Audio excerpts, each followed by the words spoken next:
Stretcher, oxygen cylinder, first aid box जैसी कई चीजों की व्यवस्था है। साथियों, संजय जी हो या राधिका जी, इनके उदाहरणों से पता चलता है कि हम अपना कार्य, अपना व्यवसाय, नौकरी करते करते भी सेवा के कार्य कर सकते हैं। साथियों, कुछ दिन पहले एक बहुत ही इंटरेस्टिंग और बहुत ही इमोशनल इवेंट हुआ, जिससे भारत जॉर्जिया मैत्री को नई मजबूती मिली। इस समारोह में भारत ने सेंट क्वीन केटेवान के होली रेलिक यानी उनके पवित्र स्मृति चिन्ह को जॉर्जिया की सरकार और वहां की जनता को सौंपा। इसके लिए हमारे विदेश मंत्री स्वयं वहां गए थे। बहुत ही भावुक माहौल में हुए इस समारोह में जॉर्जिया के राष्ट्रपति, प्रधानमंत्री, अनेक धर्मगुरु और बड़ी संख्या में जॉर्जिया के लोग उपस्थित थे। इस कार्यक्रम में भारत की प्रशंसा में जो शब्द कहे गए वो बहुत ही यादगार है। इस एक समारोह ने दोनों देशों के साथ ही गोवा और जॉर्जिया के बीच के संबंधों को भी और प्रगाढ़ कर दिया है। ऐसा इसलिए क्योंकि सेंट क्वीन केटेवान के ये पवित्र अवशेष 2005 में गोवा के सेंट ऑगस्टिन चर्च से मिले थे। साथियों, आपके मन में सवाल होगा कि ये सब क्या है, ये कब और कैसे हुआ? दरअसल ये आज से 400-500 साल पहले की बात है। क्वीन केटेवान जॉर्जिया के राजपरिवार की बेटी थी। 10 साल के कारावास के बाद 1624 में वो शहीद हो गई थी। एक प्राचीन पुर्तगाली दस्तावेज के मुताबिक सेंट क्वीन केटेवान की अस्थियों को ओल्ड गोवा के सेंट ऑगस्टिनियन कॉन्वेंट पे रखा गया था, लेकिन लंबे समय तक यह माना जाता रहा कि गोवा में दफनाए गए उनके अवशेष 1930 के भूकंप में गायब हो गए थे। भारत सरकार और जॉर्जिया के इतिहासकारों, रिसर्चर्स, आर्कियोलॉजिस्ट और जॉर्जियन चर्च के दशकों के अथक प्रयासों के बाद 2005 में उन पवित्र अवशेषों को खोजने में सफलता मिली थी। यह विषय जॉर्जिया के लोगों के लिए बहुत ही भावनात्मक है। इसलिए उनके हिस्टोरिकल, रिलीजियस और स्पिरिचुअल सेंटिमेंट्स को ध्यान में रखते हुए भारत सरकार ने इन अवशेषों का एक अंश जॉर्जिया के लोगों को भेंट में देने का निर्णय लिया। भारत और जॉर्जिया के साझे इतिहास के इस अनूठे पक्ष को संजोए रखने के लिए मैं आज गोवा के लोगों को हृदय से धन्यवाद देना चाहूंगा। गोवा कई महान आध्यात्मिक धरोहरों की भूमि रही है। सेंट ऑगस्टिन चर्च यूनेस्को की world heritage site, churches and convents of Goa का एक हिस्सा है। मेरे प्यारे देशवासियों, जॉर्जिया से अब मैं आपको सीधे सिंगापुर लेकर चलता हूं, जहां इस महीने की शुरुआत में एक और गौरवशाली अवसर सामने आया।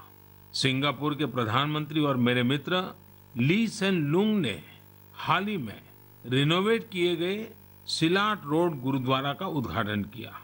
उन्होंने पारंपरिक सिख पगड़ी भी पहनी थी।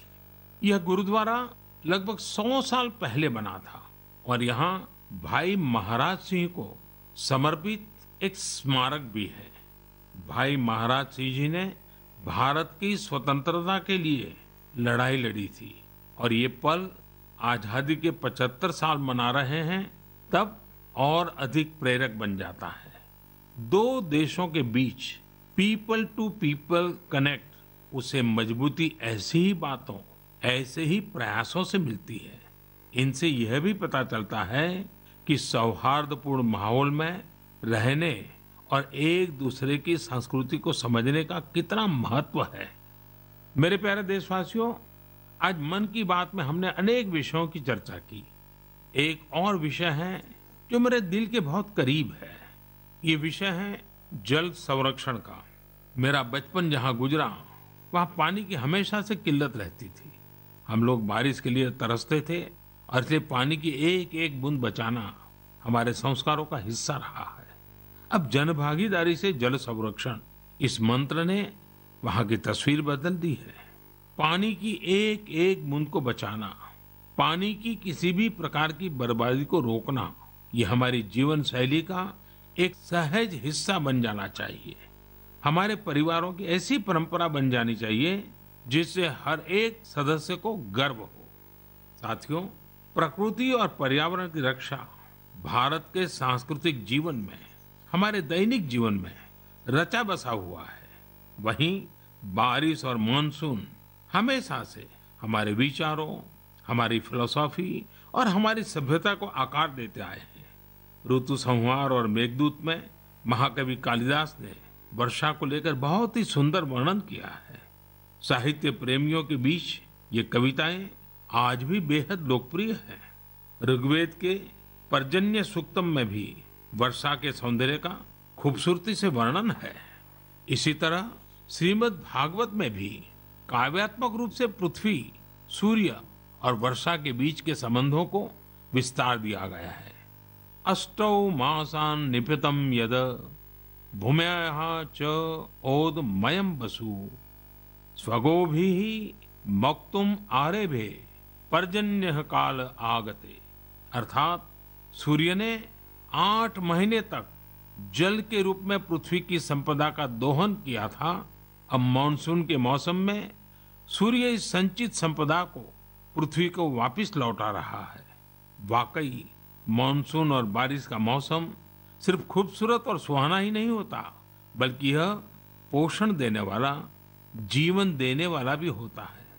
वर्षा का पानी जो हमें मिल रहा है वो हमारी भावी पीढ़ियों के लिए है। यह हमें कभी भूलना नहीं चाहिए। आज मेरे मन में ये विचार आया कि क्यों न इन रोचक संदर्भों के साथ ही मैं अपनी बात समाप्त करूं। आप सभी को आने वाले पर्वों की बहुत बहुत शुभकामनाएं। पर्व और उत्सवों के समय ये जरूर याद रखिएगा कि कोरोना अभी हमारे बीच से गया नहीं है। कोरोना से जुड़े प्रोटोकॉल आपको भूलने नहीं है।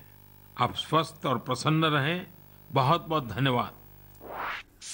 और यहाँ पर आपने प्रधानमंत्री नरेंद्र मोदी के मन की बात सुनी। उन्होंने कहा कि देश में खादी की बिक्री कई गुना बढ़ी है। साथ ही साथ उन्होंने ओलंपिक का भी जिक्र किया और कहा कि जिस तरीके से खिलाड़ी चुनौतियों को पार करके इस मुकाम पर पहुंचे हैं, और साथ ही साथ कहा कि टोक्यो में तिरंगा